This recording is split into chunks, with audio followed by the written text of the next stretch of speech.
Nkimanyi bulungi nesuuti kapati ki kosinza okwesunga ku mukolo ogwo? Kanzu.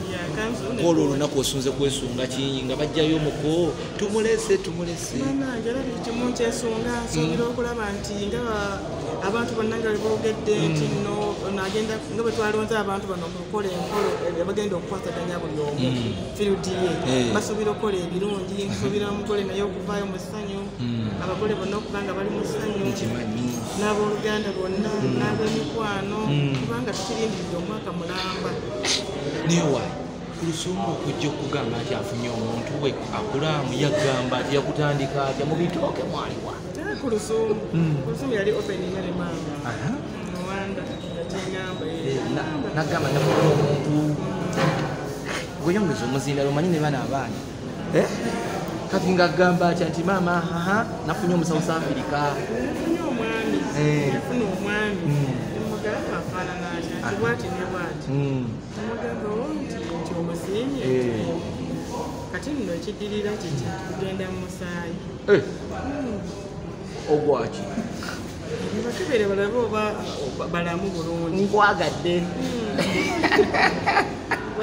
balamu bulungi nebikomawo nga birikiriya olwo tewamugamba nti opapye ennaku zibeera 40 kati omwaka bwe gwaggwawo nsuubira omwami oyo yamulaba mu bbanga eryo omwaka bwe gwawera abantu notandika okujja nga bamwetaaga ate kyewuunyisa abantu bakyajja tebamanyi nti nno ddala kungi akira mwatwala ku Kulusuumu bakyasindika bagamba bannange Kulusuumu mwamugabye South Africa gonze alla bwatu bwe yageze Kulusuumu kagende South Africa n'omu South Africa we ate munnauganda mama kankubuuza amazima asala Kulusuumu oba wasikira agwokyali muto ebyo simanyi munnange kati gwokimanyi gwosiga okitegeera kyakuddamu wagayi wakati wone allawo wakati wone allah gwokimanyi gwomanyi okusinga gwomanyi okisinga nga omwana omuwadde ebintu tubirye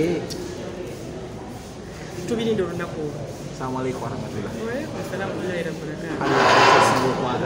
wabarakatuh. Ate Allah akikubalire. Assalamu alaikum.